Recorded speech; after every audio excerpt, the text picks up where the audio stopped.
Bien, mis queridos hermanos, vamos a iniciar nuestro estudio para el día de hoy, donde seguimos meditando en la epístola del apóstol San Pablo a los Gálatas. Hoy empezamos en un nuevo capítulo, pero este capítulo continúa con lo que el apóstol San Pablo venía hablando acerca de la ley y de la herencia que ahora nosotros tenemos en Cristo Jesús. Y antes de empezar, vamos a iniciar con una oración. Voy a leer la colecta para el día de hoy. Oramos en el nombre del Padre, y del Hijo, y del Espíritu Santo. Amén. Amén. Padre Celestial, aunque no merecemos tu bondad, aún así tú provees para todas nuestras necesidades en cuerpo y alma. Concédenos tu Espíritu Santo para que reconozcamos tus dones, agradezcamos todos tus beneficios y te sirvamos con obediencia voluntaria. Por Jesucristo, tu Hijo, nuestro Señor, que reina contigo y con el Espíritu Santo, siempre un solo Dios, por los siglos de los siglos. Amén. Amén. Bien, entonces vamos a leer un poco el texto que tenemos para el día de hoy. Son solamente 7 versículos. Espero que no sea tan corta tampoco la exposición, pero bueno, eso también da cabida para preguntas y respuestas. Y leemos la palabra de Dios. Pero también digo, entre tanto que el heredero es niño, en nada difiere al esclavo, aunque es señor de todo, sino que está bajo tutores y curadores hasta el tiempo señalado por el Padre. Así también nosotros, cuando éramos niños, estábamos en esclavitud, bajo los rudimentos del mundo. Pero cuando vino el cumplimiento del tiempo, Dios envió a su Hijo, nacido de mujer y nacido bajo la ley, para que redimiese a los que estaban bajo la ley, a fin de que recibiésemos la adopción de hijos. Y por cuanto sois hijos de Dios, Dios envió a vuestros corazones el espíritu de su Hijo, el cual clama, Abba Padre. Así que ya no eres esclavo, sino hijo, y si hijo, también heredero de Dios por medio de Cristo. Esta es palabra de Dios. Te adoramos, Señor. Voy a abrir, voy a abrir aquí mi Biblia también para tener contexto de versículos anteriores, para ir meditando un poco en cuanto a esto. Y vamos a empezar por los primeros versículos. Y este estudio va a estar dividido, vamos a hablar acerca de 3 partes. La primera parte, vamos a estar hablando acerca de estar bajo cuidadores o bajo tutores. Y es todo este argumento que va a estar hablando el apóstol San Pablo, un excelente argumento, pero terminamos, por ejemplo, la última sección del capítulo 3, el apóstol San Pablo diciéndole a la gente en Gálatas eh, lo siguiente: y si vosotros sois de Cristo, ciertamente linaje de Abraham sois y herederos según la promesa. Entonces quedémonos con eso, herederos según la promesa. Aquí San Pablo nos habla de que por causa de nuestro Señor Jesucristo, nosotros llegamos a ser herederos de la promesa. ¿Pero de cuál promesa? De las promesas que Él hizo a Abraham, nuestro padre.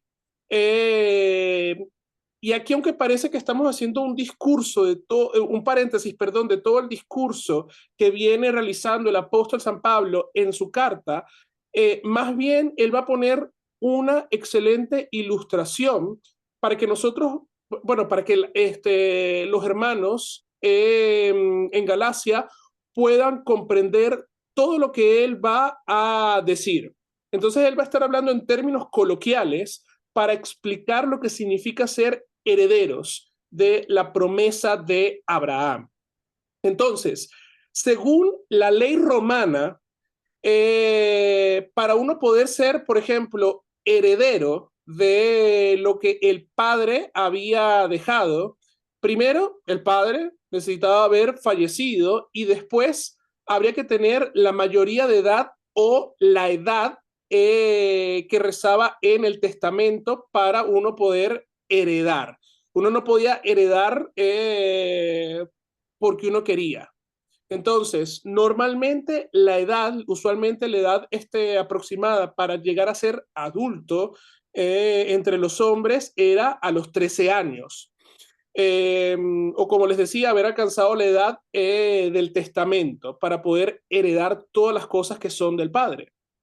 Aunque un día ese niño iba a ser dueño, o esa persona va a ser dueño de todos los bienes que le pertenece a su padre, antes de simplemente tiene casi que los mismos derechos que un esclavo. O sea, no tiene ni siquiera la autoridad para mover todos los bienes y todo el dinero que tiene su padre. Entonces, de acuerdo a la ley romana, Pablo les va a hablar a la gente que está en Galacia y les va a decir, entre tanto, el heredero es niño, en nada difiere al esclavo. Aunque el niño es señor de todo, está bajo tutores y curadores hasta el tiempo señalado por el Padre. Entonces aquí el apóstol San Pablo está hablando a los hermanos en Galacia, a los Gálatas, y les está diciendo, ustedes son niños espirituales, ustedes aún no han alcanzado la madurez necesaria y también nos está diciendo a nosotros lo mismo, que no hemos alcanzado la madurez necesaria para heredar todo lo que el Padre nos ha dejado a cada uno de nosotros. Tú y yo somos herederos por causa de Cristo. Como les decía, el capítulo 3 terminaba diciendo que somos herederos según la promesa. Y nosotros siempre hablamos que los beneficios que nos da la cruz de Cristo son tres. El catecismo nos habla de tres grandes beneficios: perdón de pecados, vida eterna y salvación. El perdón de pecados es mío. Dios me lo ha dado, me lo ha entregado, me lo ha otorgado por la cruz de mi Señor Jesucristo, por confesar mis pecados y Él absolverme, por recibir sus dones en el bautismo y en la Santa Cena. Lo mismo que la vida eterna y la salvación. Pero nosotros todavía no tenemos la vida eterna en nuestras manos. Es nuestra, ya es nuestra, ya Cristo la ha ganado. Pero esto es lo que en teología y en la teología escatológica se llama el ya, pero todavía no. Ya la salvación es mía, ya la vida eterna es mía, pero todavía no la tengo. ¿Por qué? Porque estamos esperando la consumación de los tiempos, lo que dice aquí el apóstol San Pablo, hasta el tiempo señalado por el Padre, la segunda venida de nuestro Señor Jesucristo. En ese momento nosotros vamos a heredar por completo todo lo que es de Cristo. Y todo lo que es de Cristo es mío, así Él lo ha prometido. Y vamos a hablar acerca de eso en un rato cuando estemos hablando acerca del espíritu de adopción, que nosotros hemos sido adoptados por el Padre. Y si somos adoptados por el Padre, eso significa que también nosotros tenemos todos los beneficios del Hijo unigénito, del Hijo único del Padre, quien es Cristo Jesús. Entonces, a todo esto, Rodolfo Blanc, en su comentario a los Gálatas, él va a decir acerca de la palabra tutores. En la literatura grecorromana, el sustantivo epistropoi tiene dos significados. El primero es guardián o tutor de un menor de edad. La ley romana, la tutela, solía nombrar a uno o varios guardianes para administrar el patrimonio de un menor, de un huérfano, hasta que éste llegara a tener la edad o la capacidad para administrar su propia herencia. La segunda forma o el segundo significado es de gerente, intendente o encargado de una propiedad o empresa de alguien importante. En Lucas 8, por ejemplo, se menciona que una de las seguidoras de Jesús, una tal Juana, mujer de Chuza, era intendente de Herodes. En otras palabras, el término puede ser sinónimo de mayordomo o icónomos. En una inscripción del primer siglo que se encontraba en Galacia, se menciona el nombramiento de Sergio Carpo como el epítropos de las propiedades o de la casa de Sergio Paulo, el mismo procónsul romano de Chipre, a quien el apóstol Pablo y Bernabé proclamaron la palabra de Dios según lo que escuchamos en Hechos 13, el procónsul Sergio Paulo creyó maravillado de la doctrina de el Señor. Entonces vamos a ver ahorita lo que significan estas dos palabras y cómo podemos aplicarlas también a nosotros, que somos, vamos a decir así, todavía niños en el Evangelio. Algunos quizás son más adolescentes que niños, pero todos estamos caminando para poder tener la estatura de nuestro Señor Jesucristo, y eso lo vamos a lograr cuando Él venga en gloria a juzgar a los vivos y a los muertos. Entonces, seguimos y se nos habla ahora, Rodolfo Blanc en su comentario va a hablar acerca de los curadores. La segunda palabra que encontramos aquí es oikónomos, que generalmente se traduce como mayordomo, administrador o tesorero. En Lucas 16:1 leemos la parábola del mayordomo infiel, que fue acusado de disipar los bienes de su amo. En Lucas 12:42, Jesús habla de otro mayordomo infiel que comenzó a golpear a los criados y a las criadas y a comer y a beber y a embriagarse. José, en cambio, también fue mayordomo, pero fue un mayordomo fiel de la casa de Potifar. En 1 Corintios 4 se llama a los apóstoles administradores de los misterios de Dios, los oikónomos de los misterios de Dios. En la época del Nuevo Testamento, un mayordomo, un oikónomo, era, por regla general, un liberto o un esclavo de confianza nombrado para cuidar las propiedades, bienes y esclavos del propietario o terrateniente rico. Le tocaba al mayordomo dar a cada esclavo la ración justa de comida o ropa sin favoritismo. Así también, y aquí vean la importancia, el pastor o mayordomo de la iglesia de Cristo debe administrar equitativamente la gracia espiritual de su Señor. Ponga cada uno el servicio a los demás el don que haya recibido y sea un buen administrador de la gracia de Dios en sus diferentes manifestaciones.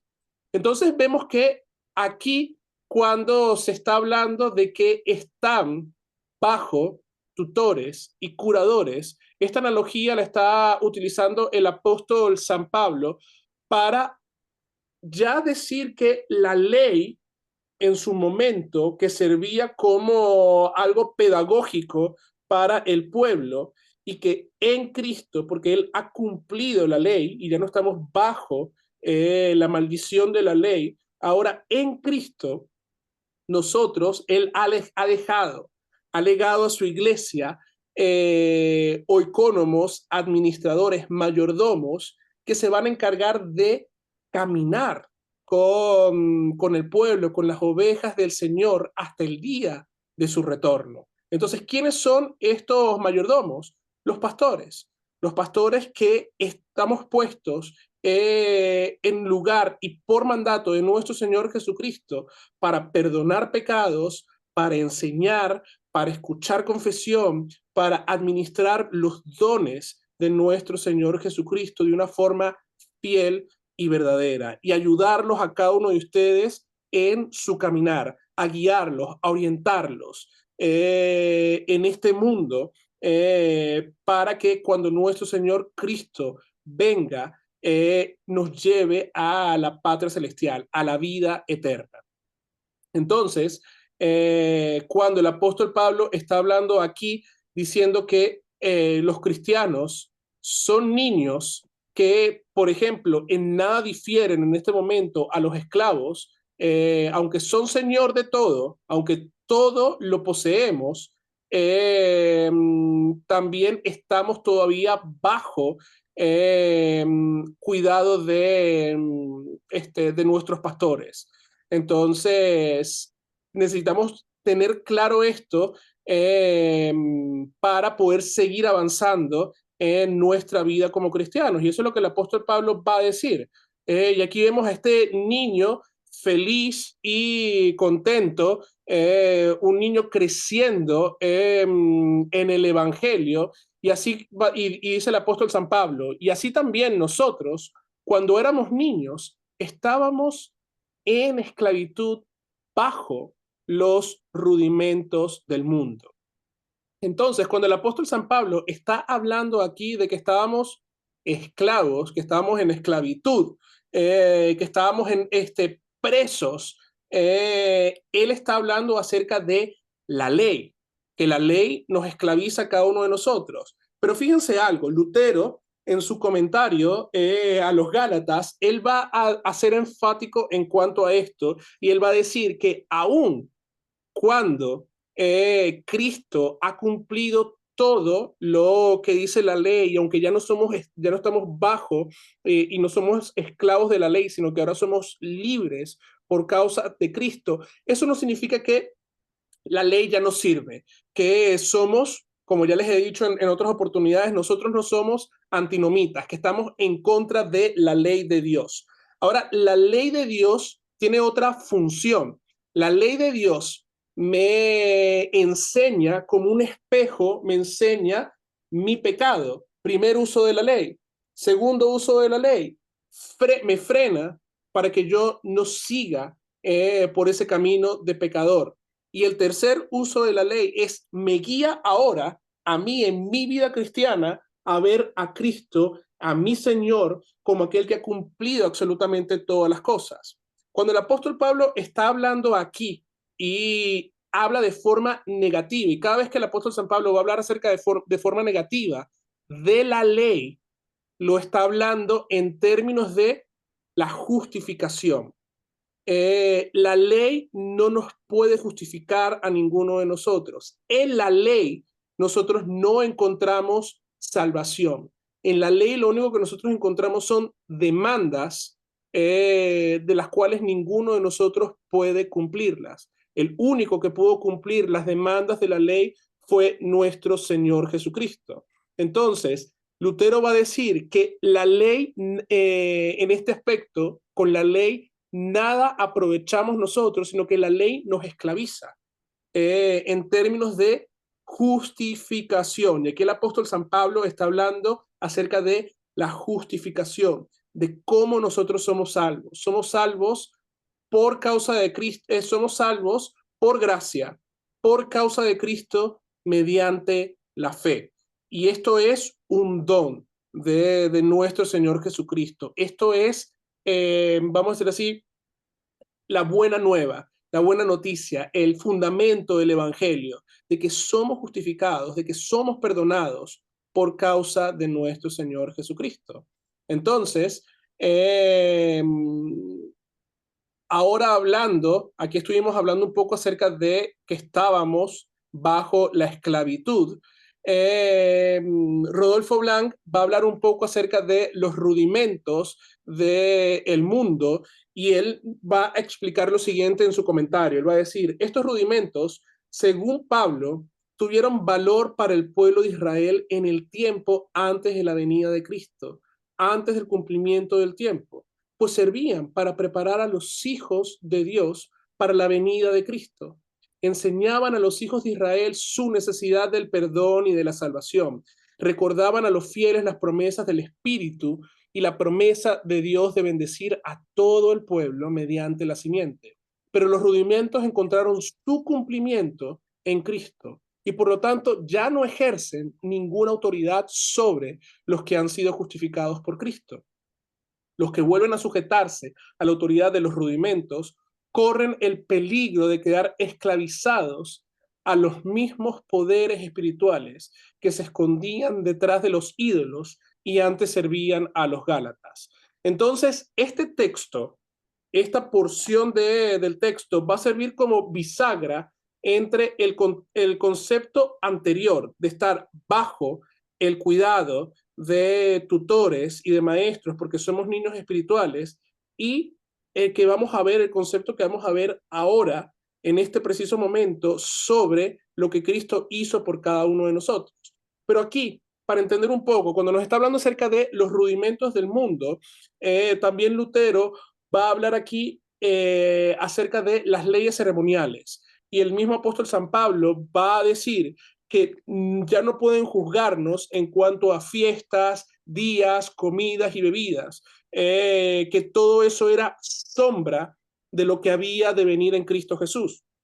Entonces, una de las cosas o una de las fiestas, uno de los rudimentos que tenía el pueblo de Israel para poder enseñar la fe de generación en generación, por ejemplo, era la Pascua, era el Ágada, era el Pesaj judío, en el cual se reunían las familias para escuchar la historia de la salvación, la historia de cómo Dios los libró de la esclavitud en Egipto. Y van a repetir todo lo que sucedió en Éxodo 12. Y el mismo Dios va a decir, y esto lo harán como algo perpetuo, o sea, para la eternidad.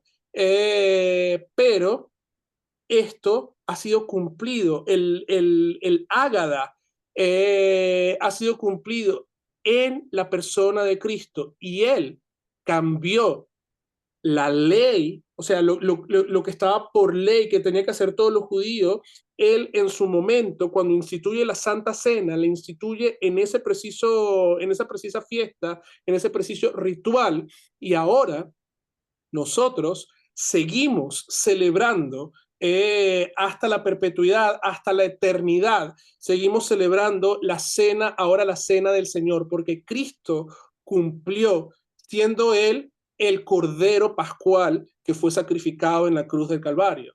Lo mismo sucede con la circuncisión, por ejemplo, que era otro de los ritos que tenía que hacer todo judío para pertenecer y ser parte de Israel. Cristo cambia eso con el santo bautismo, en donde ahora tú y yo somos hechos hijos de Dios, somos real sacerdocio, nación santa, pueblo adquirido por Dios. Y el bautismo y la Santa Cena nos enseñan toda la obra de salvación, así como los rudimentos, como dice aquí, que los rudimentos se usaban para preparar a los hijos de Dios para la venida de Cristo, enseñaban a Israel la necesidad del perdón y de un Salvador, así el bautismo, así la Santa Cena, nos llevan a nosotros al conocimiento de quién es Dios, a la necesidad de un Salvador y a recibir el perdón de nuestros pecados. Entonces, el apóstol Pablo está diciendo aquí, ya nosotros no estamos bajo el antiguo pacto, bajo los rudimentos anteriores, que se han vuelto ídolos para el pueblo. Ahora estamos bajo la gracia de nuestro Señor Jesucristo. Y como les decía, ahora viene esta segunda parte, el cumplimiento de todos los tiempos. Y de una forma espectacular, el apóstol San Pablo va a hablar acerca de la obra de salvación. Y este texto, por ejemplo, muchos pastores que yo conozco lo usan como el texto para desear feliz Navidad. Pero cuando vino el cumplimiento del tiempo, Dios envió a su Hijo, nacido de mujer y nacido bajo la ley, para que redimiese a los que estaban bajo la ley, a fin de recibirnos, al fin de que recibiésemos la adopción de hijos. Entonces, de una forma simple y sencilla, pero hermosa, el apóstol San Pablo va a hablar aquí acerca de toda la obra de la salvación. Y por ejemplo, esta frase, cuando vino el cumplimiento del tiempo, o en algunas traducciones dice, cuando se cumplió el tiempo señalado, hace referencia al fin de un periodo, de una línea de tiempo. Y esto, por ejemplo, solía ocurrir en el año del jubileo. En Levíticos 25, cuando se nos habla acerca del año del jubileo, los esclavos hebreos tenían que ser puestos en libertad. Su tiempo de servir como esclavos había llegado a su fin, puesto que Dios nunca fue su voluntad que fueran esclavos para siempre, por la eternidad. Ahora ellos, porque ellos habían sido creados para ser libres. Entonces, en Éxodo, Moisés, cuando llegó, vemos también en Éxodo, cuando Moisés va a liberar el pueblo de Dios, se nos dice, cuando llegó el tiempo, Dios escuchó la voz de su pueblo y envió a su siervo Moisés a liberar. Entonces, este periodo, por ejemplo, de jubileo tenía cierto tiempo, pero fíjense que también en las escrituras no solamente vemos en el Éxodo la liberación, también vemos, por ejemplo, luego de 70 años, Dios libró a su pueblo de la esclavitud de la cautividad babilónica que había profetizado Jeremías, y ahora Dios los había regresado a la Tierra Santa. Entonces, Pablo está recordando aquí que como seres humanos, nosotros estamos esclavos, somos esclavos del pecado y el pecado nos ha esclavizado a cada uno de nosotros. La ley nos mantiene también esclavos de nosotros mismos, pero Cristo nos ha librado de la ley cuando llegó el cumplimiento de todos los tiempos.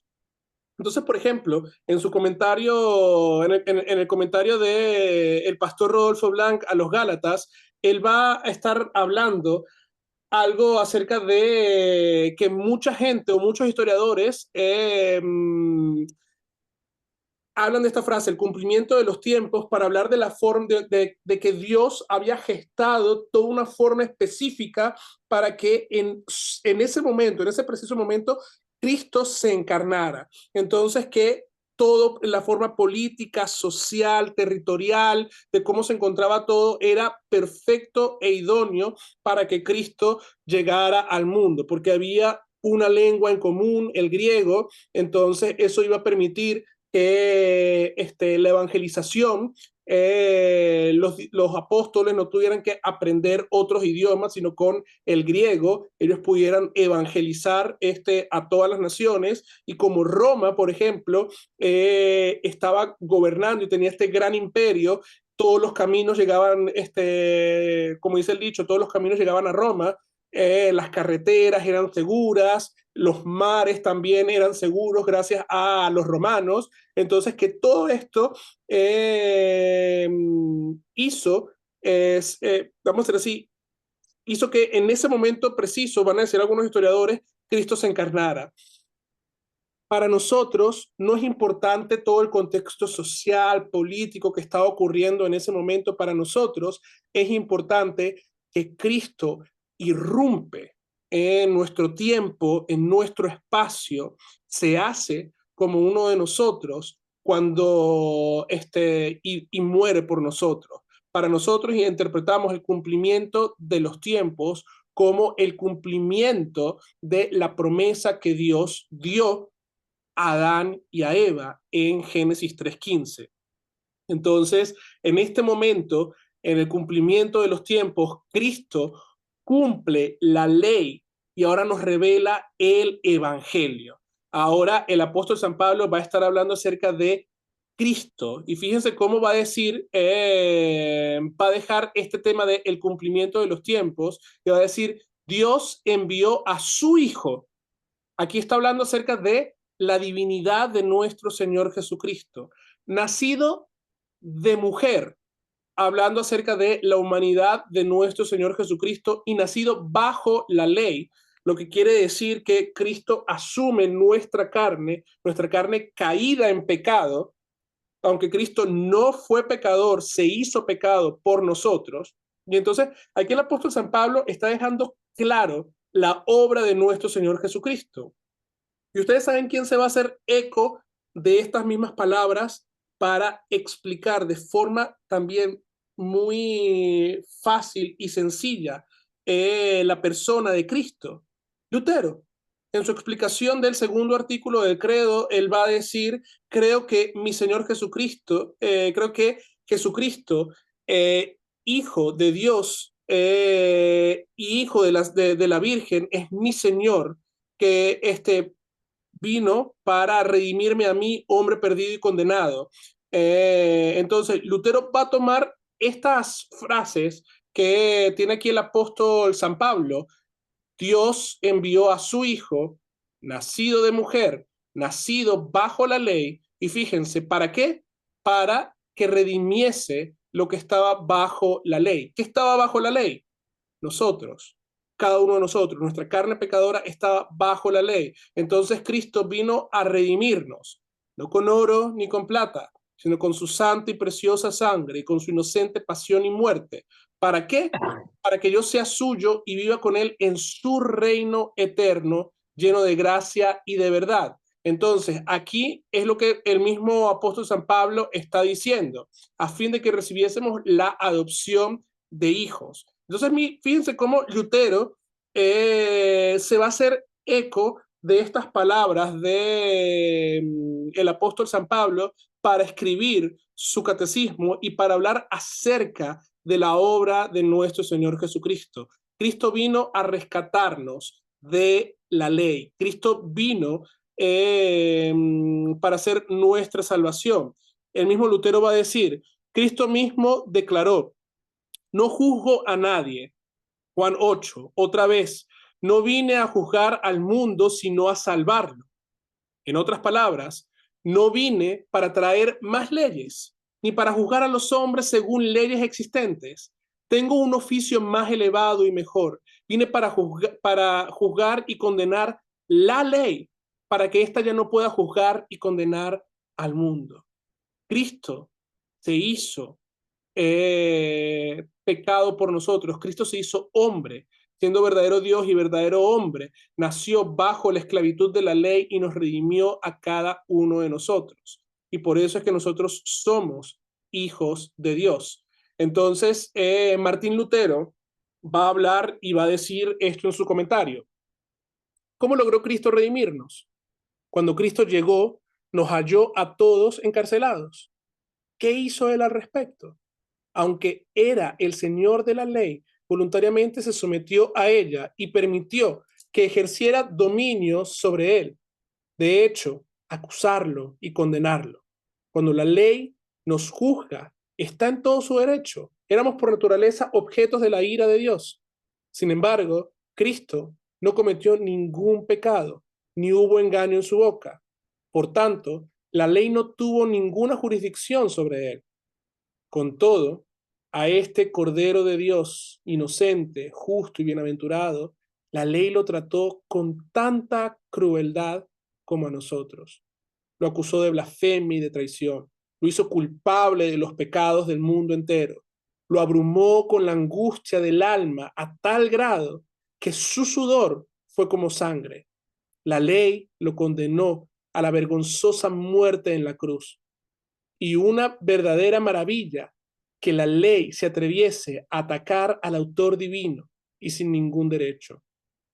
Por su insolencia, la ley, a su vez, fue acusada ante el tribunal de Dios y condenada.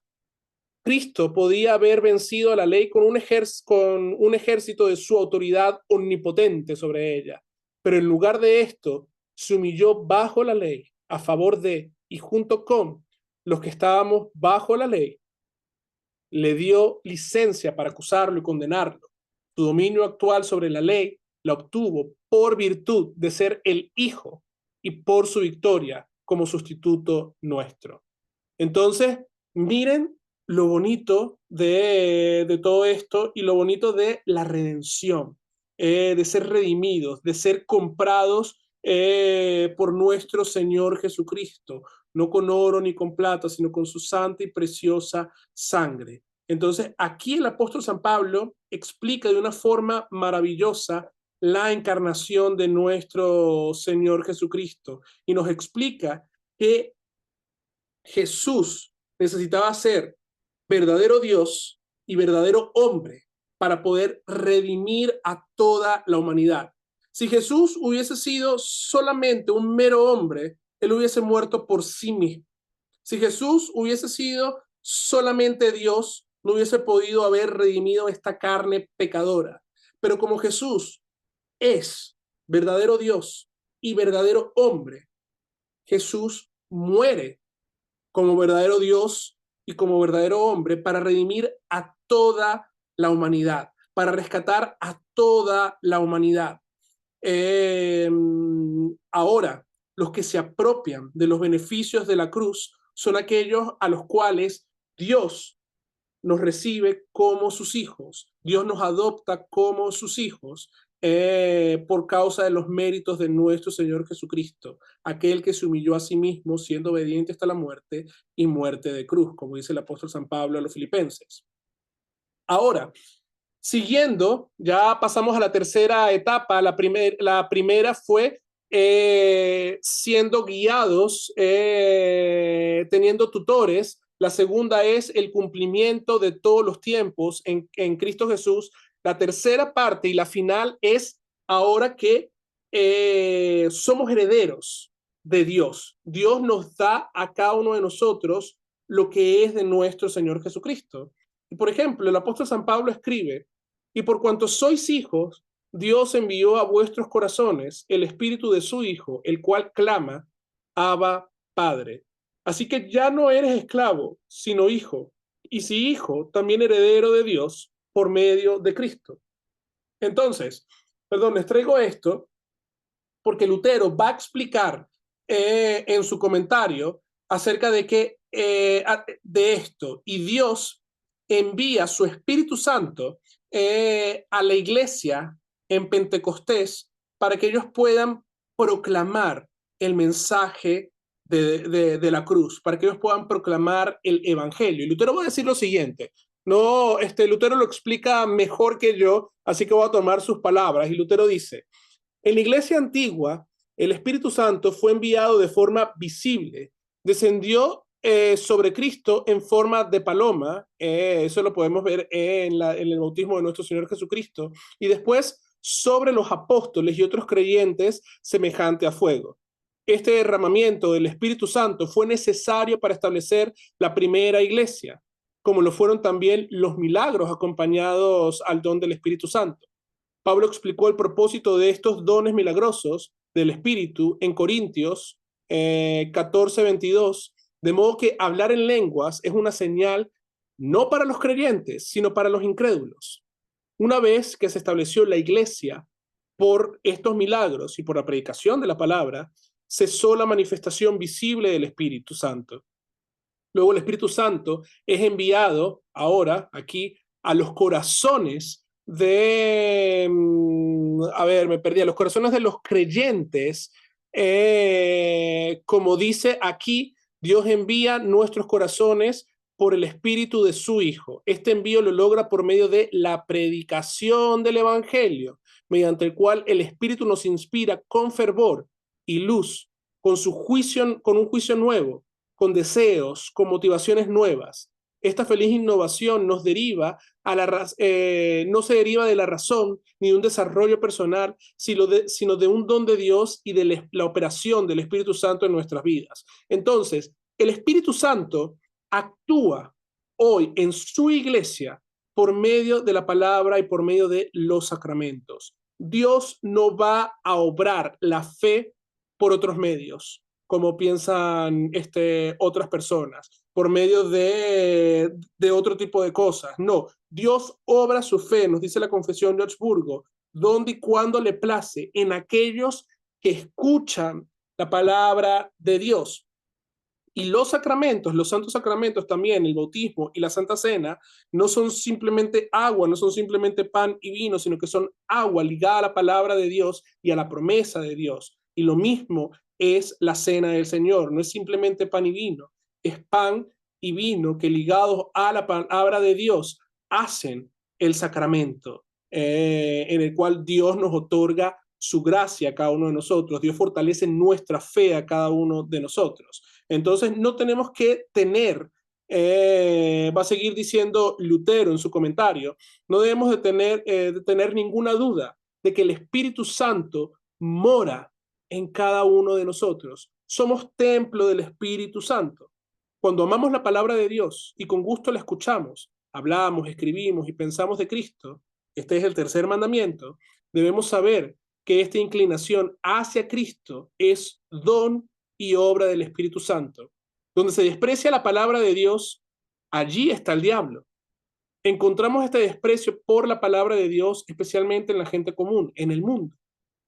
Se comportan como si la palabra de Dios no les importase. En donde se halla el amor por la palabra, den gracias a Dios por el Espíritu Santo, que infunde amor en nuestros corazones. nunca recibiremos este amor por la naturaleza, tampoco por por la obligación de leyes, sino que más bien lo obtenemos por causa del Espíritu Santo que viene y habita en cada uno de nosotros. Entonces, era lo que hablaba el fin de semana. Gracias a Dios, el Espíritu Santo no es una emoción, no es un sentimiento. Hay gente que dice, es que yo no siento el Espíritu Santo. El Espíritu Santo no se tiene que sentir. El Espíritu Santo no es una emoción. El Espíritu Santo es Dios. El Espíritu Santo no se siente. El Espíritu Santo se ve por medio de la palabra de Dios, por medio de los santos sacramentos. Y la Confesión de Augsburgo va a decir que la verdadera iglesia de Cristo es donde se predica la palabra correctamente de Dios y donde se administran los sacramentos de Dios también de forma correcta. Ahí está el Espíritu Santo, ahí está Dios. No en mis emociones, no en mis sentimientos. ¿Por qué?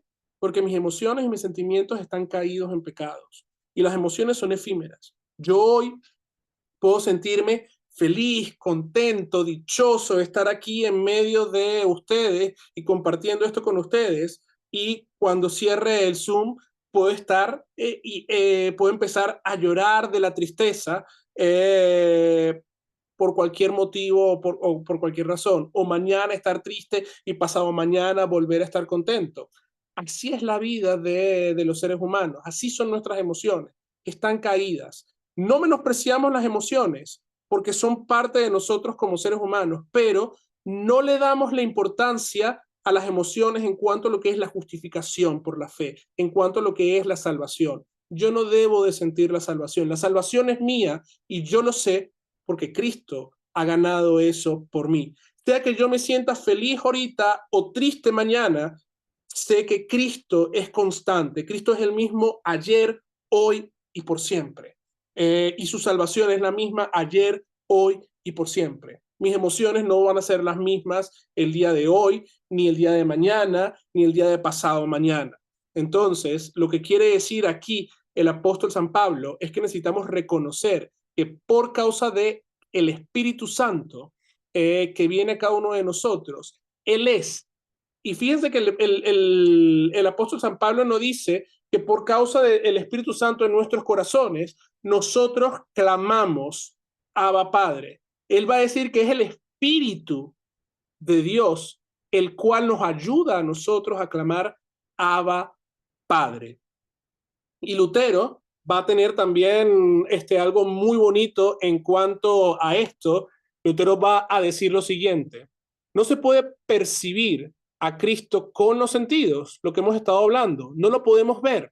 El corazón no siente su presencia auxiliadora, especialmente en los tiempos de prueba. El cristiano siente el poder del pecado, la debilidad de la carne, los dardos penetrantes del diablo, la plaga de la muerte, la ira, el juicio de Dios. Fíjense lo que dice también el salmista en el Salmo 32. Mientras no confesé mi pecado, mi cuerpo iba decayendo por mi gemir de todo el día. El pecado también nos va carcomiendo nuestro cuerpo físicamente. Todas estas cosas claman contra nosotros. La ley nos reprende, el pecado nos grita, la muerte truena contra nosotros, el diablo ruge. En medio del clamor del Espíritu de Cristo, Él clama en nuestros corazones: Abba, Padre. Y este pequeño clamor del Espíritu trasciende la confusión de la ley, del pecado, la muerte y el diablo, y Dios lo oye. El Espíritu intercede por nosotros, como diciendo, no diciendo muchas palabras, ni oraciones largas, sino como dice el apóstol San Pablo también en Romanos, con gemidos indecibles, con pequeños sonidos como Abba, que es Padre, Abba, Padre. Aunque una palabra pequeña dice mucho, dice: Padre mío, estoy en grandes problemas y parece estar tan lejos, y pareces estar tan lejos, pero sé que soy tu hijo porque eres mi Padre, por amor a Jesús. Tú me amas a causa del amado. Esta sola pequeña palabra, Abba, supera toda la elocuencia de Demóstenes y de Cicerón, va a decir Lutero. Y por ejemplo, hay una historia bastante antigua de un monje que en medio también de esta lucha espiritual que él tenía, una noche se quitó toda la ropa, se metió dentro del mar y empezó a decir: Señor, hijo de David, ten misericordia de mí. Y al principio, cuando uno está en el mar, con el agua, en medio del frío, totalmente desnudo, uno a veces no controla todo esto, ni siquiera la respiración, pero lo que cuenta la historia es que él, a medida de que iba orando, Señor, hijo de David, ten misericordia de mí. Esta oración se iba acoplando con su respiración y en medio del mar tormentoso, del frío congelante, Dios fue calmando. Esta pequeña oración también, Señor, hijo de David, ten misericordia de mí, fue calmando y fue acoplándose a su respiración. Y la oración es la respiración de cada uno de nosotros como cristianos. Nosotros y eso lo hacemos por el Espíritu Santo, clamamos a nuestro Señor. Y fíjense lo que dice aquí Lutero: no tenemos que ser tan elocuentes. Yo, por ejemplo, con los niños del catecismo, a veces al principio, y yo he visto su evolución, ellos son los que oran cada vez que empezamos las clases. Yo les estoy enseñando esto de aprender a orar.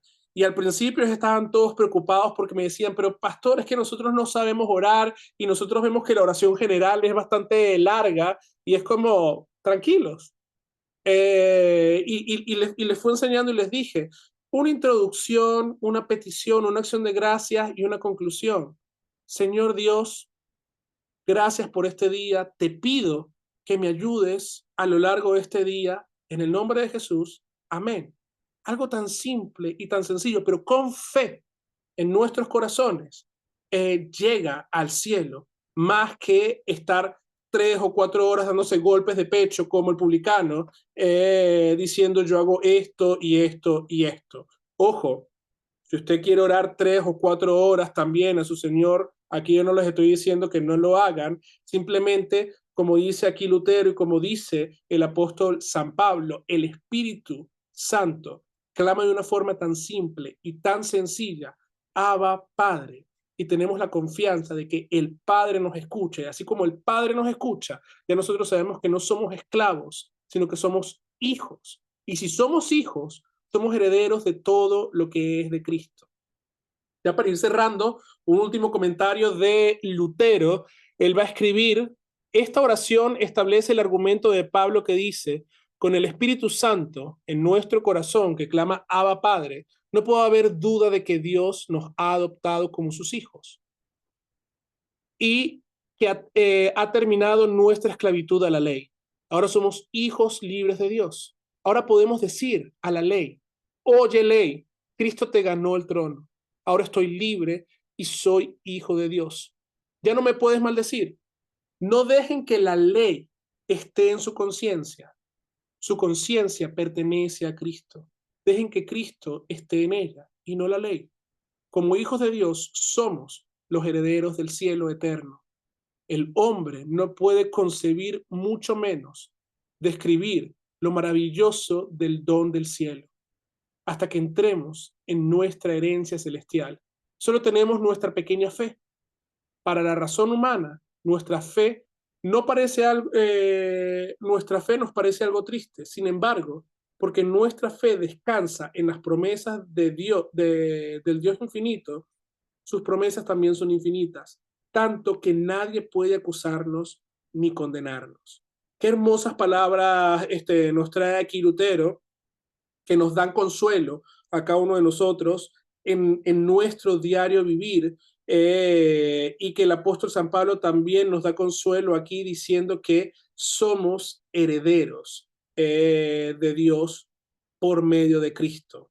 Entonces, aquí el apóstol San Pablo va a volver a hacer eco de lo que venía diciendo en el capítulo 3 y cómo termina el capítulo 3, que somos linajes de Abraham y ahora somos herederos según la promesa.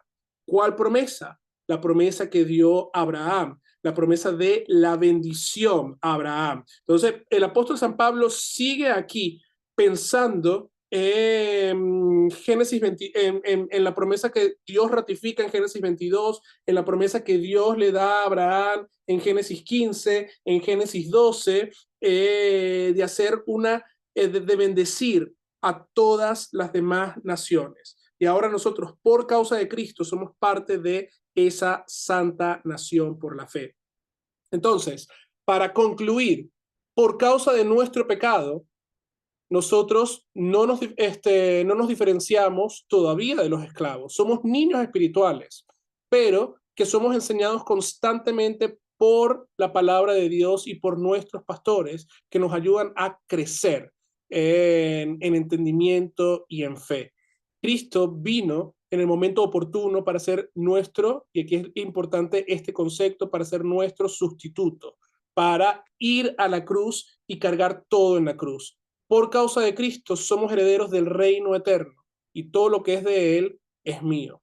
Y ahora, por eso es que nosotros podemos con confianza llamar a Dios Padre nuestro por causa de lo que nuestro Señor Cristo Jesús ha hecho por cada uno de nosotros. Entonces, vamos